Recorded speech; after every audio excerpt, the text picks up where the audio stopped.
Wanju, welcome. Thank you so much for clicking on this video, and I'm so excited to speak to you. Please stay right to the end. I promise you it'll be worth it. Just before I begin, I would just like to acknowledge what a privilege it is. I'm stood on Noongar land. I'm not sure where you are, but I would just like to acknowledge the traditional custodians of our beautiful land and pay respects to elders past, present and emerging, wherever you are.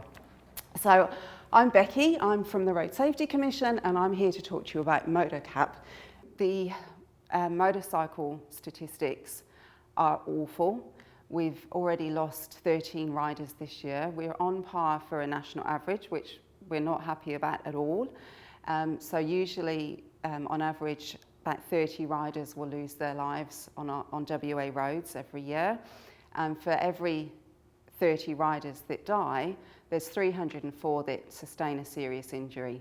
So I'm actually here to talk about those serious injuries and what we can do to reduce those to minor injuries or hopefully no injury at all.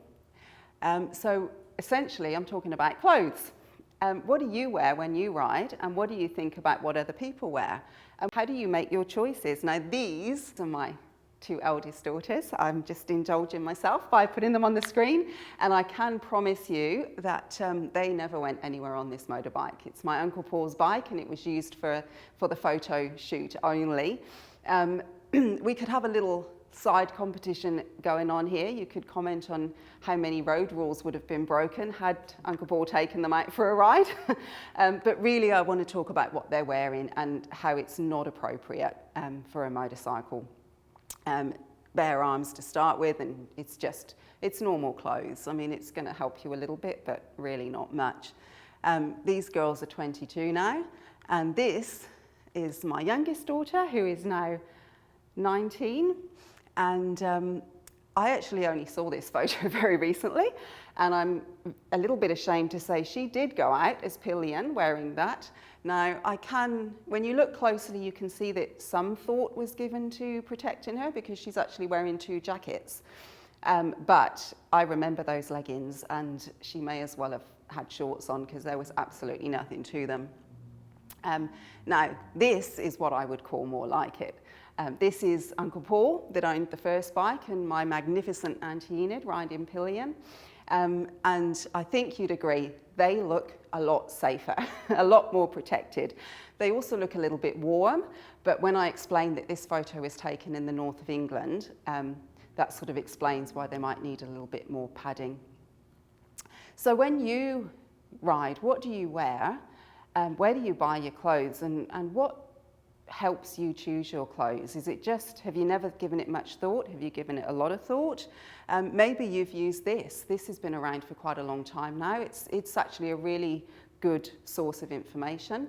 It's on the Department of Transport's website, but even within this, it states very clearly that unless protective gear has actually been in a crash or been tested in a crash situation, you don't know how it's going to perform. You can't tell by looking, and the only way you know is to actually try it out, which is not really the best. It's not what we would recommend. So what the scientists did recommend, they spent 20 years looking at research, working out ways to test gear, and they've come up with MotoCAP. It's relatively new. This is the website. I would love you to go and check it out. There's heaps of stuff on there, but the most important thing really is that they test jackets, pants and gloves in real world situations, and they're able to give a rating to how well they perform. So the ratings are very simple. They give a rating for safety. That's essentially how it holds together. Do the seams pull apart? Does it scrape and rough off, and just disintegrate essentially? Those sorts of things, and they give it a star rating out of 5. And the other thing, which is really important for especially Western Australia and our climate, is what we call breathability, which is all about exactly how your body can breathe through the gear. Because it's all very well to be, as wrapped up like Uncle Paul and Auntie Enid, but if you're going to ride out to 2J, you're going to get really, really hot, could get overheated and heat stroke. It can also bring on fatigue. You might not feel hot, but it will make you much more tired much more quickly. So the essential message really is, this is about helping you make the choice for your ride, because you might be somebody that regularly goes on long rides, but you might be somebody that just rides 5 or 10 minutes to work every day. And those two people are going to need different gear to meet their own needs. So if you just want it to be this simple, it can be this simple. If you want to know more, you can click and ask for more, and you get, just in varying degrees of information, right down to a full report of what the testing was done and how it performed, and it goes on for pages and pages. So if you're someone that wants to know everything, it's all there for you. There's also places that you can go and you can actually have a look in the testings explained, so you can see what they've done to it to make it work, and how it works. It's really, really informative. There's lots to see. So because it's only 2 years old, there's not that much stuff on there to look at. So please don't go on and think you're going to see what you're wearing now. You might if you're lucky, but it's unlikely.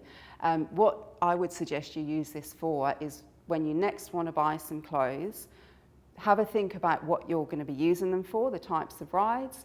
Decide which is more important, the safety or the breathability, or if you want a really good balance of both. And then have a look. You can filter in order of whatever you want. So, just bring a few jackets up that, meet your criteria, and then go for the brand you like. Also gives you a bit of an idea of price, just as a gauge. It's either $1 sign, $2 signs, or $3 signs, which are the cheaper end of the market, the more expensive, and the middle. And you will find it's really interesting that you don't always get more for your money. So that's quite helpful as well. The other thing that I just think this is invaluable for, my 3 beautiful daughters that you saw earlier, I would say 90% of their purchases they do online. They don't go into the shop and look at things.